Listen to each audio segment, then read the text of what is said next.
Hello, my name is Pat Chimenti, and I have lived in Half Moon Bay since 1989. The land my house is located on was purchased back in 1984. It took 5 long years to build my home. The city of Half Moon Bay at the time only allowed one builder, J.L. Johnson, to construct houses in the Miramontes tract. He turned out to be a crook. Several years ago, I learned of the WAVE CREST project. It was advertised as a new middle school to replace the old Acuna School located on Kelly Avenue in Half Moon Bay. Seems the school was only part of a big industrial park that would house large retail outlet like Walmart. Can you imagine what would have happened to Main Street if this project was approved by the city council? I am so glad that many neighbors, including me, stood up and complained and finally got the project stopped. And now it seems another developers group, the RGJC South LLC, which is part of the James Ford dealership in Half Moon Bay, is trying to get a motel built on the narrow strip of land at the southernmost end of Main Street, right across from the open Wave Crest fields.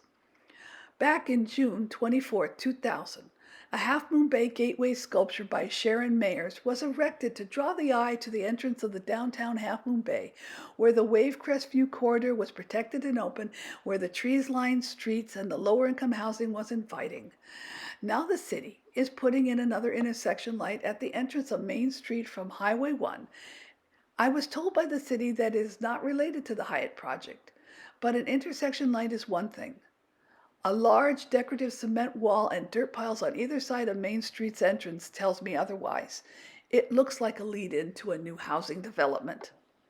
The Half Moon Bay Gateway sculpture is hidden behind the northern cement blockade. Why do I have a feeling that this project will become the first victim of the HYATT Project? The second victim are the homes along the end stretch of Main Street. They will lose the view corridor to the Pacific Ocean through the Wave Crest open fields.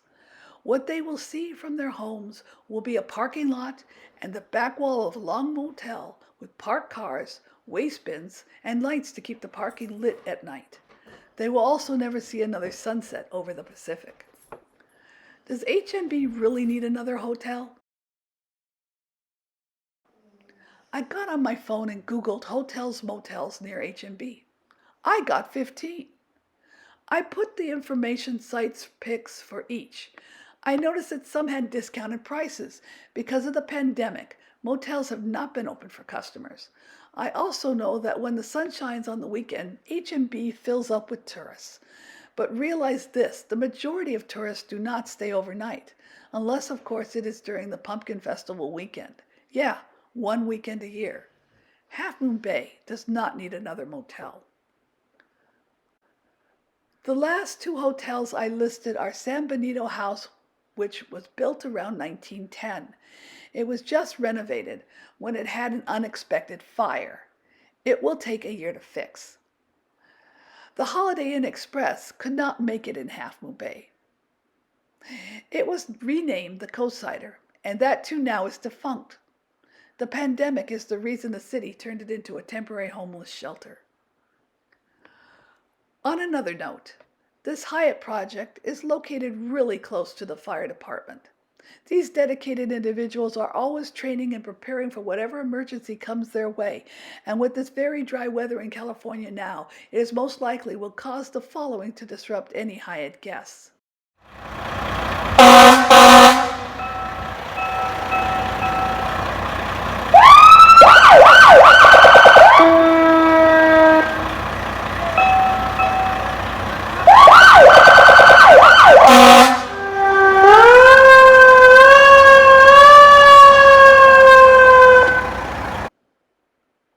Truth is, Half Moon Bay doesn't need another motel hotel. This HYATT project to me shows as a lead-in project for another big development that just happens to also be a part of the Faceless LLC doing the HYATT. That project concerns the unsold car lot across Seymour Street from the original James Ford dealership. On that lot is one-story pole erected next to the unsold cars. This lot was an extension to the dealership approved by the city back in 1998. Back then, there was a concern about the lot flooding by the other occupant of that area whose house had experienced it during large downpours. There was also concern about the ugly look of a parking lot and planting of trees and covers that was discussed to hide the lot. But the parking lot was approved even though there was much negative debate against it. Commissioner Don Hines said of the extension, "Parked cars don't cause noise and aren't bad neighbors." But now it is projected to become duplexes. Is the LLC trying to pull profit from their 2 land purchases? The 1-story pole is misleading. There should be 8-story poles erected on the lot to show an actual impact of the duplex development of 16 to 24 units. These duplexes are not low-income housing units. However, there are a few, 4 to 6 units, designated as affordable. Affordable to whom? The first buyer possibly, but those could be resold for any price. This duplex community will be very tight, crowded, and will require parking lots and lighting, and will increase the population of that already close and tight neighborhood. Allowing this Hyatt Hotel is just the start. Stop the Hyatt Hotel project and stop the duplex project. They are both bad ideas for Half Moon Bay. I just want to thank you for allowing me to express my opinion on the subject, and I do hope Half Moon Bay considers the past when dealing with the future.